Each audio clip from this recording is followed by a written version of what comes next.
666 क्या है? कौन है 666? बाइबल से कैसे पता करेंगे 666 के बारे में? 666 मसीह विरोधी कैसे है? ये सब बातें हम इस वीडियो में जानेंगे। 666 यानी 666 के बारे में हम जानेंगे। बाइबल में 666 के बारे में बहुत ही पहले ही बताया जा चुका है। राज्य आने के बारे में, उसकी शक्ति के बारे में हमें बाइबल से गहराई से जानना होगा। यह वह अंक है जो परमेश्वर के विरोधी में कार्य करता है। जिसका यह अंक है वह एक ऐसे मनुष्य है जिसकी शक्ति को आगे संपूर्ण विश्व मानेगा, जिसको राजनीति अपने कानूनों का निर्माण करने और धार्मिक शिक्षा के विरोध में समाजवाद में महारत हासिल होगी। वह बहुत धनवान होगा, उसके पास अथवा धन होगा, वह एक मूर्ति पूजक होगा। यह अंक 666 यानी 666 मनुष्य का अंक है और यह मनुष्य ख्रिस्ट विरोधी है। आखिरी में यह सब इसके अधीन होगा, चाहे वो अमीर हो या गरीब हो, इसका राज्य आने वाला है। यहाँ से होती है 666 के बारे में। अनंत के समय मिकाएल प्रधान दूत ने दानियल से कहा, हम पढ़ेंगे दानियल अध्याय 12, 4 और 9।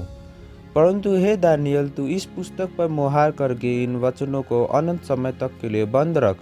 ध्यान दे, आगे लिखा है, बहुत से लोग पूछपाछ और ढूंढ ढांग करेंगे और इससे ज्ञान बढ़ भी जाएगा। जिसे ज्ञान बढ़ाना है वह आवश्यक पढ़े और जाने। 9 में अपने मिकाएल प्रधान स्वर्गदूत ने कहा, हे दानियल, चला जा, क्योंकि ये बातें अनंत समय के लिए बंद है और इन पर मुहर दी हुई है। नोट करना, मिकाएल प्रधान स्वर्गदूत कहता है कि यह बातें अनंत समय के लिए बंद है। अगर आप इनके बारे में जानना चाहते हैं तो आवश्यक पढ़े, समझ कर पढ़े। जानता हूँ बहुत के समझ से परे है ये बातें। अब शुरू करता हूँ। आपको दानियल 2 अध्याय के बारे में थोड़ा सा बता देता हूँ। बहुत ध्यान से पढ़िए, क्योंकि सबने बाइबल से नहीं पढ़ा होगा। दानियल 2, 1 से 13 तक।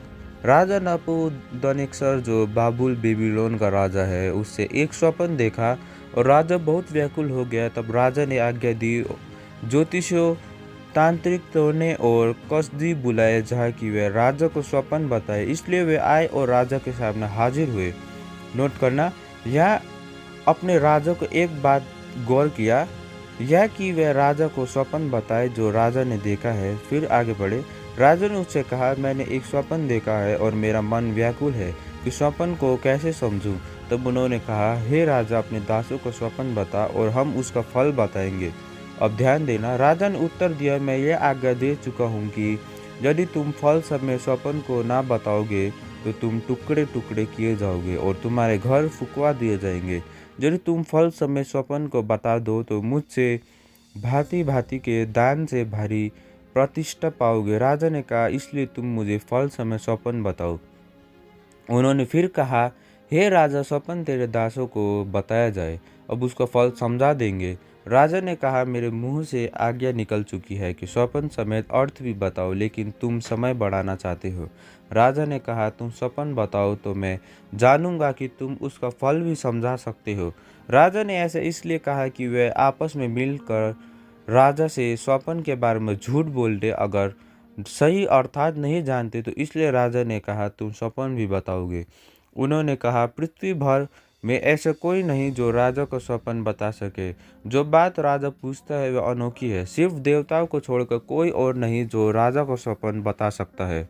इस पर राजा ने क्रोधित होकर सब पंडितों को नाश करने की आज्ञा दी और लोग दानियल और उसके साथियों को भी ढूंढ रहे थे कि वो भी नाश किए जाए। नोट करना, कोई भी किसी व्यक्ति किसी का देखा हुआ सपना नहीं बता सकता। उदाहरण, माना आपके किसी मित्र ने कोई सपना देखा और वो आपसे कहे कि तुम सपना बताओ और सपने का अर्थ भी। अब अपने मित्रों से कहोगे, पागल हो, मैं कैसे तुम्हारे देखे सपने को बता सकता हूँ। उन पंडितों ने भी ठीक कहा, कोई नहीं बता सकता कि किसका सपना, सिर्फ परमेश्वर को छोड़कर। परमेश्वर द्वारा दानियल पर अर्थ प्रकट करना। दानियल अध्याय 2, 14 से 23 तक। दानियल ने अंगरक्षकों के प्रधानों से, जो बेबीलोन के पंडितों को नाश करने के लिए निकाला था, उससे कहा, राजा की ओर ये आज्ञा ऐसी उतावली से क्यों निकली। तब अंगरक्षकों के प्रधानों ने दानियल को सब बता दिया।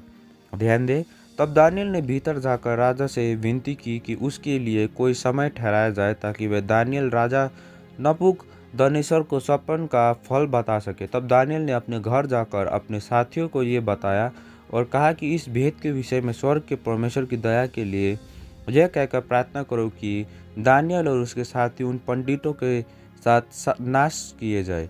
तब बहुत ध्यान देना, 2:19 पद में लिखा है, तब वे भेद दानियेल को उस रात के समय दर्शन के द्वारा प्रकट किया गया। तब दानियेल ने स्वर्ग के परमेश्वर का यह कहकर धन्यवाद दिया। 20 में लिखा है, परमेश्वर का नाम युगानुयुग धन्य है, क्योंकि बुद्धि और पराक्रम उसी के है। 23 में वह लिखा है, हे मेरे पूर्वजों के परमेश्वर, मैं तेरा धन्यवाद देता हूँ और स्तुति करता हूँ, क्योंकि तूने मुझे बुद्धि और शक्ति दी है, और जिस भेद का खुलाना हमने लोगों ने तुझसे मांगा था उसे तूने मुझ पर प्रकट किया है। तूने हमको राजा की बात बताई है। नोट करिए, परमेश्वर यहोवा ने दानियेल पर स्वप्न में राजा का देखा हुआ स्वप्न प्रकट किया है और दानियेल को उस स्वप्न का अर्थ भी बताया। तब दानियेल ने परमेश्वर का धन्यवाद दिया। दानियेल को राजा के सामने लाया जाना। इन 2 पदों पर ध्यान दे। दानियेल अध्याय 2 24 से 28। 24 में लिखा है, तब दानियेल ने अंगरक्ष के कहा कि वे बेबीलोन के पंडितों को नाश न कर, मुझे राजा के सम्मुख भीतर ले चल, मैं फल बताऊंगा। 26 में लिखा है, राजा ने दानियेल से पूछा, क्या तुझ में इतनी शक्ति है कि तू स्वप्न में देखा है? उसने फल समेत मुझे बताए। 27 में लिखा है, दानियेल ने राजा को उत्तर दिया, जो भेद राजा पूछता है वह ना तो पंडित, ना तांत्रिक, ना ज्योतिषी, न दूसरे भावी बताने वाले राजा को बता सकते हैं। 28 में लिखा है, परंतु भेदों को प्रकटता परमेश्वर स्वर्ग में है। उसी ने नबूकदनेस्सर राजा को बताया कि अंत के दिनों में क्या क्या होने वाला है। दानियेल का राजा नबूकदनेस्सर को उसके देने गए स्वप्न को बताया। 29 में, हे राजा, जब तुझे पलंग पर यह विचार आया कि भविष्य में क्या होने वाला है, तब भेदों के खोलने वाले ने तुझको बताया कि क्या होने वाला है। नोट, राजा ने जो स्वप्न देखा था वे परमेश्वर ने उसे दिखाया कि भविष्य में क्या होने वाला है। ये राजा के व अन्य राज्यों से संबंधित है। इस स्वप्न को बहुत ध्यान से समझे और धीरे धीरे पढ़े और दिमाग में रखे। एक बार में समझ ना आए तो 2-3 बार पढ़े। दानियेल का राजा को स्वप्न बताना। दानियेल अध्याय 2 31 से 35 तक। 31 में, हे राजा, जब तू देख रहा था तब एक बड़ी मूर्ति देख पड़ी, और वह मूर्ति जो तेरे सामने खड़ी थी वह लंबी चौड़ी थी, उसके चम्मच अनुपम थी और उसका रूप भयंकर था। उस मूर्ति का सिर तो चोखे सोने का था, उसके छाती और भुजाएं चांदी की, उसका पेट और जांघें पीतल की, उसके टांगे लोहे की और उसके पाँव में कुछ तो लोहे के और कुछ मिट्टी के थे। फिर देखते देखते तूने क्या देखा कि एक पत्थर ने बिना किसी के खोदे आप ही आप उखड़कर उस मूर्ति के पाँव पर लगकर जो लोहे और मिट्टी के थे उन्हें चूर चूर कर डाला। तब लोहा, मिट्टी, पीतल, चांदी और सोना भी सब चूर चूर हो गया और धूप काल के खलियानों के भूसे के समान हवा से ऐसे उड़ गए कि उसका कोई पता नहीं। और वह पत्थर जो मूर्ति पर लगा था वह बड़ा बड़ा पहाड़ बनकर सारी पृथ्वी में फैल गया।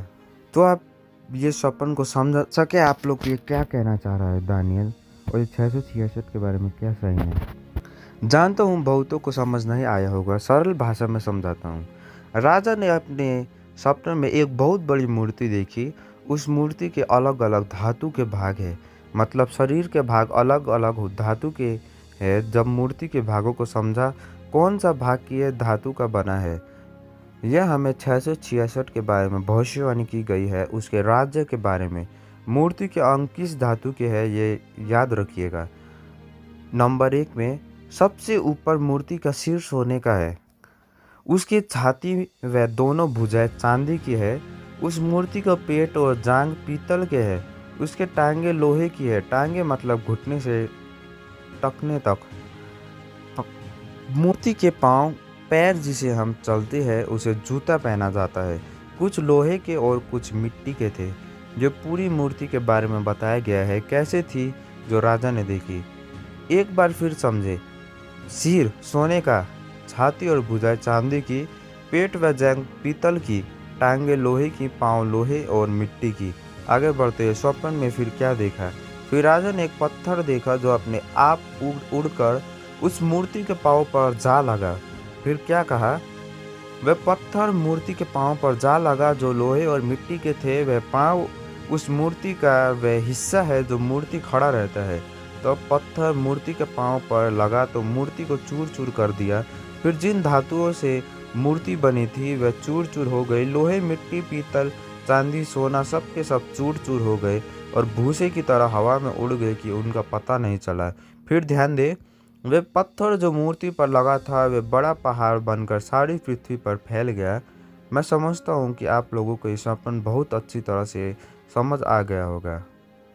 मैं आज के लिए ये इतनी आधी फर्स्ट पार्ट बना रहा हूँ, ये वीडियो लंबी चले जाएगी। सेकंड पार्ट अब ये नेक्स्ट वीक में आने वाला है। तो कमेंट में बताइए आपको और क्या इसके बारे में डिटेल वीडियो चाहिए, तो कमेंट में बताइए। ये वीडियो में हम बस 666 के बारे में और नपुंसक के सपने में जो उन्होंने देखा था वो जाना है। अब हम जानेंगे, नेक्स्ट वीडियो में जानेंगे 666 के बारे में, जो आगे पृथ्वी पर क्या प्रभाव डालने वाला है, अंतिम समय में इसका क्या उद्देश्य होने वाला है, सब नेक्स्ट पार्ट 2 में जानेंगे। और कमेंट में बताइए जो आपने नहीं समझा हो, मैं उसको उत्तर देने में पूरा